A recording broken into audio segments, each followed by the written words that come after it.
My name is Chris Erickson, owner of Showroom Collectibles. If you could see the items that came through my door or hear the stories that people tell me, they would blow your mind. Which got me thinking, what else is out there? So I grabbed my bag, grabbed my camera, and I grabbed a fill, then hit the road. We want to see your collection. Big or small, doesn't matter. We want to hear the funniest and the craziest stories you have. So come with us on our journey to meet the best collectors. You can call us the Toy Kings. Lego Jit here. We're here in Milwaukee, Wisconsin for the Good Land. The Good Land, sure. Well, Milwaukee, Oregon. It's actually pronounced Milwaukee, Wisconsin for the Good Land. Whatever, man. Whatever you feel like. Whatever floats your boat.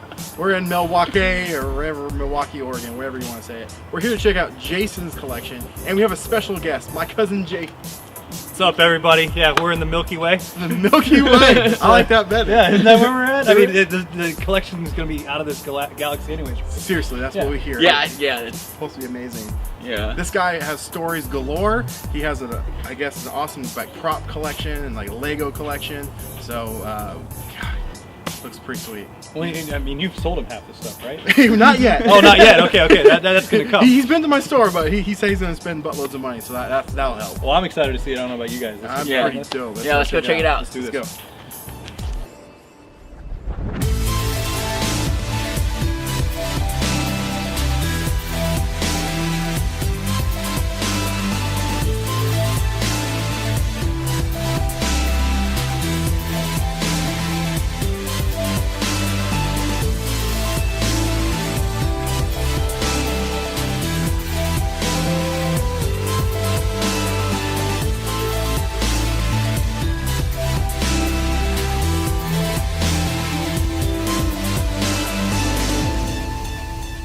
Chris here, we're with Jason. And you got a pretty amazing collection, I gotta say. There's a lot of really, like, everywhere you look, there's like little nooks and crannies hanging up around here. How did you get started collecting this stuff? I had this dentist when I was growing up, and he just had this big table of Spider-Man comics. And that's right where the whole thing started. And then all of a sudden it was Godzilla and, watching all that on TV and stuff like that.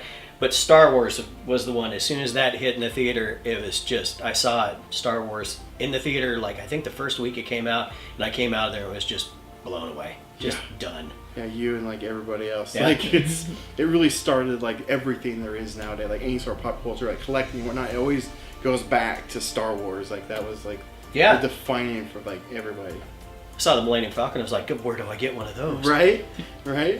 So, you love Star Wars, but like you got so much, there's not really one thing you focus on. You don't focus on Star Wars. It's like a little bit of like everything. Like I see Hellboy, I don't even know what that is, but that's really cool. Like you got Marvel stuff. I mean, he's just kind of all over the place. Like you just collect things that you think is awesome, or do you actually have like a thing you mainly focus on?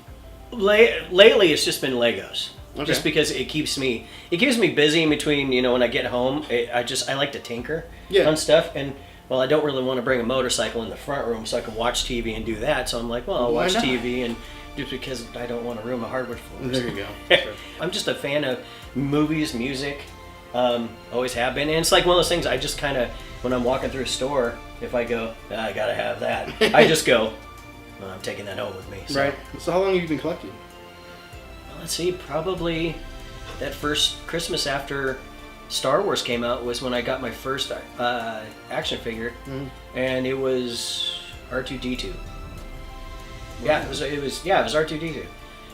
I walked into Emerald City Comics down in Eugene, where I grew up, and the first comic that I bought in a store was Web of Spider-Man #1, because I was just like, why is he in a black costume? This is just cool.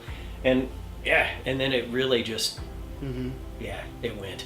Right on. Because there's a lot of stuff in here I like that it's kind of hard to say favorite because everything in here is like, especially if it was a gift, it just reminds me of certain people. Sure. Like my buddy Charlie Babbage, who made that metal sculpt up there, and he's painted and assembled a bunch of stuff, and it just, I look around and I go, oh yeah, so and so made that for me, and oh, my buddy Jason made me that Saving Private Ryan doll, and Okay, so my first impression walking into Jason's place was like, just like everything was like really clean and spotless, and then you see the display cases were all like they had a little twinkle and everything. There's no fingerprints on the glass or anything. And then he had a bird. It's cool. Have you broken anything that we don't see today that you wish you still had that is gone now? Oh no! Or somebody else come over and totally destroy something. And they're not friends anymore. No, actually, the only thing I've busted is that Spider-Man in the other room, and he's got 3-4 fingers that are missing.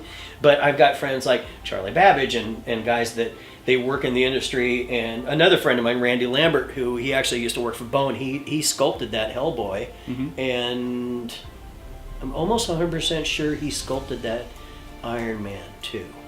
But I can just beg those guys like, hey, I broke something. Can you put this back together for me? Because I can't pay one for crap. So can we tell him that one broke and then I can get one? Because I'm a huge Iron Man fan. Hey, you gotta ask. Why not try, right? So I'm not going to tell you that. That's the artist proof too. Okay. Yes. How does your friends and family feel about you collecting this type of stuff, or they look at you weird, or they my "This is family awesome," thinks I'm or- nuts. They always did. But my friends, a lot of them, they all collect the same stuff, or I play music with a lot of them, so they actually have to listen to me talk about like the Backyard Babies and stuff like that. Hell, I went to London to just the Wild Hearts got back together for one show, and I was just like, going to London, bought a ticket, didn't even have a passport.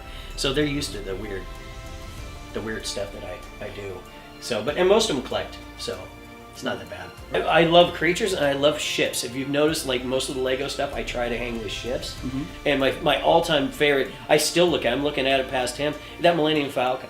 Yeah. Is just that goes back to the original Star Wars where I fell in love with that ship. Well, and the cool part was, you were telling Chris earlier, you looked at your mom when you were watching going, how do I get that? Thank God you got it now. Yeah. Now, do you look at any of these things as like investments, or is it more like this is just for the show and you, or like long term down the road, are you like, eventually like this is going to go and I'll be okay with that? Well, I don't, to tell you the truth, I don't know. Okay. I mean, I really don't. I mean, all of the stuff in here is basically it's stuff that I want here, and I don't. When I buy it, I don't really think about reselling. Okay. I mean, it's just most of the stuff. If it's in here, it's dear to me at some point. Awesome. It's just not like, oh my God, I got to get that because it's popular. I don't give a crap.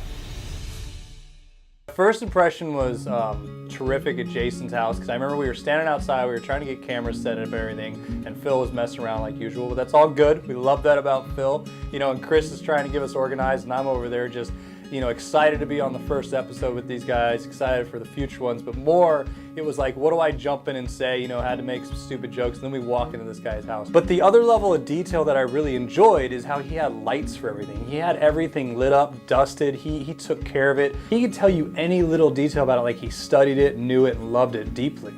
And that's the one of the best parts when we go out and do these episodes for you guys, is we get to find out more about you as the fans, but also find out other fans for you that, one, you can relate to. But another thing, you're going to find out things that, you might not have ever known and learn a little bit. Yeah, they say we should grow up and not play with toys, but there's a lot of money to be made in it and a lot of things that we can get from it.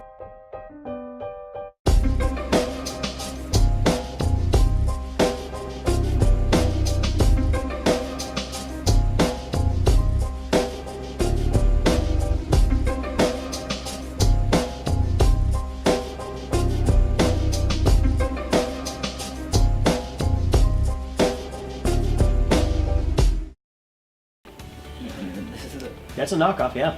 It's so... Yeah, you can't tell. Like I said, the only ones, the actual Ghostbusters and Ecto-1. Well, except for Venkman. He's actually a knockoff, too. Yeah, there's...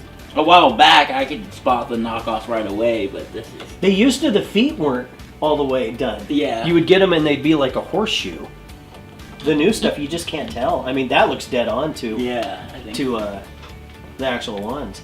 And it's like, even the plastic is good. It's good plastic. You can tell, the only difference is you can tell with the bigger pieces that they bow a little bit. Yeah.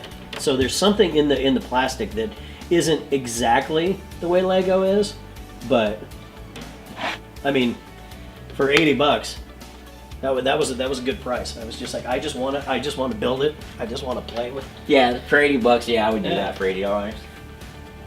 Buy that for $1. I'll buy that for $80. So what's your favorite one on this show? Well, favorite one on this shelf would probably have to be in between this turbo tank, because it was so much fun to build. The hydraulics. Yeah, I mean, just the suspension alone, I was like, that's the one thing with me. I'm like, how these guys come up and like, we're gonna make suspension and then we're gonna make it out of plastic, and it works so well. I'm like, it was crazy building it. So that one was really, really fun. And then probably Force Awakens TIE Fighter. I bought that for myself. I think it was last year for Christmas. That was my Christmas present to me. I've always loved TIE Fighters. It's like there's two ships that when I hear the noise, the hair on my arm stands up, and it's TIE Fighters and the Millennium Falcon. Going back to Millennium Falcon, it's always all about the Millennium Falcon. So one of these is knockoff, and I'm pretty sure it's this thing. It is. All right, yeah. I spotted Because that right away. the funny thing is, Big gloss I on just it. wanted a do-back, and so when I saw the knockoff, I'm like, well, I'm going to buy that instead of buying the whole kit. And then as soon as I bought that, I ended up finding the whole kit on eBay and got a good deal, and I was like, And the Stormtrooper too? yeah, that everything. Wow. That's actually pretty good. Yeah, he didn't. That was the way one of his legs is a little bit warped. Every once in a while, you get a piece that's a little bit off with the knob. So I actually I stuck him on there. Oh yeah, he's stuck. They never made like the Hall of Armor, and I went, well, this is as close as I'm gonna get. And then I built that little thing for more of because those are all knockoffs too. No way. Yeah. He had a lot of statues that were pretty amazing, and then he knew some of the artists that sculpted them, which is, I think, even rad, because it's more personal on that level when you know somebody that created something and you're collecting it. It's like, it's not only an homage to the comic or character that it's sculpted of, but also the person who sculpted it. And I thought like he knew some of those sculptors really personally and really close, and I thought that was pretty cool to know someone that creative that personally. And so for him, it wasn't even about the characters, it was about the person that sculpted them. So you talked about the Millennium Falcon you got for free, which is pretty sweet. Still one of my favorite pieces too. I think it's gorgeous. I haven't seen a Slave 1 before. Who made that one? That Master is Replica as well? Code 1. Oh, right. Yeah, Code 1. I've never actually seen any of those out of the package before, or out of the boxes, I should say. Yeah, it's got a base. Actually, the funny thing is the base is in the other room. I had it in the closet. Now it's just I have something else sitting on it. Yeah, that thing's cool, and you can actually when you rotate it and stuff. Actually, the seat moves in it, and there's a couple of the panels that actually come off. Yeah, I can see that right there. Yeah, and it comes with this metallic tool that you can actually just go thunk, and it pulls it right off. But oh, sure. I basically just leave it in the flight mode. It's really cool to see this Falcon. I've never seen one in person. I'm building one. Oh yeah, the D'Agostino. Yeah, Yes. You told me that. It's basically the same dang thing as this one. It's just you build it monthly, and it's cool that I can actually spine and see how big it's actually going to be. My first impression of walking into this place was he had everything on display. Like every inch of this place was just covered in stuff. I mean, he had Lego, he had statues, he had some master replica stuff. Like it was impressive, and you could tell that he was proud of his collection. Those two pictures, those are props Yeah. from Spider-Man 2. So it's supposed to be his wife? Yeah. Okay. Yeah, So that's Donna Murphy. right, but what's that picture? I don't recognize. They that just one. like when they're in the apartment and Yeah. they're talking and they're Yeah. sitting at the table having coffee or tea or whatever. They're talking about the poems or whatever. Yeah. Yeah. If you look in the back, the bigger one I found in the movie. The smaller one, I haven't seen it. It's in there, and I've got the certificate from Right. Paramount or whoever made the movie. Wow. That's an actual piece of coal from the Titanic. What? Yeah, I bought that from Bob Ballard, the guy who discovered the Titanic. He actually brought up a bunch of coal, and you could buy it. And if you bought it, there's a traveling Titanic museum, and my name's on a brass plate. And I was down in Vegas playing, and I go by the Tropicana, and I'm like, oh my God, the Titanic museum's there. So I go in and I find the pile of coal, and yeah, my name's on a brass plaque that's going around with the exhibit. And I was just like, that actually came from the bottom of the ocean. Just another random thing that I found. It's pretty incredible. What's this mesh thing on there? What is that? That is actually, it is a highway safety kit. Oh, really? It's got a flare and Band-Aids and all sorts of stuff in there. Yeah. Where'd you get that? I don't remember. I I don't Somewhere. remember. Yeah, I have no idea, to tell you the truth. Wow. I have no clue. I have no clue where I got that thing. What's this slide on? Let's figure that out. That's another one. I walked into a comic book store and I just thought it was so ridiculous. I bought it for like $10. I don't know what the hell it is. Thing's awesome. That Godzilla's really cool too. I got that from my buddy Sane. That was the one that came unpainted? Or is that No, something different? no, that's Okay. actually, it was painted, but it came disassembled. He had to put it together. I didn't put that together. He put it together. Okay. And I used to go over to his house all the time, and he had it in his basement, in his office down there, or his work studio. And I always used to come in and hug it. And so he didn't have room for it, and so I came home one day, and he had a key to my apartment, and it was sitting there in front of the TV, and I walked in, I was like, What the heck is well, that wasn't there when I left this morning, and he called me, he was like, hey, hang on to that. So technically, it's both of ours, I guess. Yeah, I told him. Well, how long has it been? Oh, God. I've had it for 6 years at the least. I think that you there's know? like a certain amount of years where it's just yours now. Yeah. Yeah. My buddy Lee came over and he just sets it down and it's got a scratch on the nose, and so he bought another one and he knew I wanted it and he just goes, Here you go. someday we'll settle up on this. So that technically is still Lee's, but it's here, you know. And if one day we're gonna settle up on something, I don't know. I'll get something and he's gonna, I want it. I'll be like, here, we're even on the thing. So it's like with the family, we trade, and it's like no one really even worries about what's happening. So as we were saying before, though, we were walking room to room with this guy, and you know, every time we took a turn around a corner, we saw something else. Like I went to go use the restroom, and he had stuff all in there. But it was even to the point where he had it ready in every room. Where we opened the fridge just to get a beverage, because you know he was a gentleman and offered it to us. And there's gremlins hiding in the fridge. There's stuff in the egg containers. There were toys everywhere, and they also matched everywhere they were at. He had lunch boxes lined all over his fridge or his kitchen too, which was great to see that he took it to a next level that, you know, you might not see with collectors, where you're usually seeing them stuffing into a garage in a box, or you know, in a set room in the house, because the wife won't let you have that. He's single, he's by himself, and he's allowed to have his collection grow and flourish as much as he wants. All right, so we're gonna come into your office now, and I mean, you, like we were saying earlier, you have almost, or pretty much every room in your house you've dedicated to. It is every room. Yeah, okay, every room in your house is dedicated to what you're doing. I mean, Yeah. I see some of your band stuff, but this is what I really wanted to talk about, the enterprise that you were pointing out earlier. I mean, even just, like, the best part about everything you have is the more I lower myself, the more stuff I find. Yeah. I mean, I know you're saying the lights weren't working in here, but I mean, go through some of the things that you have in here for me. Well, it's a menagerie of stuff. It's just, I like cars too. Charger, my favorite car ever. So the Fast and the Furious, that thing came out, and somebody ended up buying. That was a Christmas present because they knew I loved Chargers. That's my original 12-inch Boba Fett. Awesome. From when I was a kid. Well, and that's you, right? Yeah, that's me. Yeah, that's that one I was awesome. talking about, that statue. And then that's actually signed by Jeremy Bullock. I see that right on the top. Yeah. You know what's the regret? Because I was one of those kids that I literally would open stuff, and I've always been like this. I would never like take my Star Wars stuff out and throw them in the mud and stuff like that. Let other people do that to theirs. Mine were always set up, you know, kind of like this. I took care of everything, but I really wish I wouldn't have dumped all my original Star Wars and my original G.I. Joe and stuff. But who would have known that now I want it? Like, I have a few Ninja Turtles still in the box. My daughter's always like, "Why can't I?" And everybody just don't. No, we don't touch them. Yeah. That's what they are. So, but no, thank you for this. We're gonna, I think, head down the hall. When you even put them in your bathroom, like, you come in here and you found places to put extra stuff. And I've had people that will, like, friends that come, or you know, girlfriends, and they'll see I put the Abbott Costello because they're looking in the shower. That was an accident. I put it in there. I went, oh my God, they're peeping in the shower. That's brilliant. That's a good So call. I left that, you know. Well, I mean, then you got, you know, your lady figurines, but I mean, you got everywhere you're going in here, which is awesome. I'm a comic book guy. I mean, I see that you have the collection here, and it's just, can you go through some of these with me? Like, why these ones? I mean, I'm an Iron Man fan, I'm a Spider-Man fan, and I see you got the Abbott and Costello down there. Is that just the top three for you?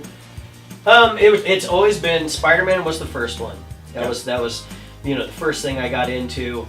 And then I'm pretty sure it was Iron Man.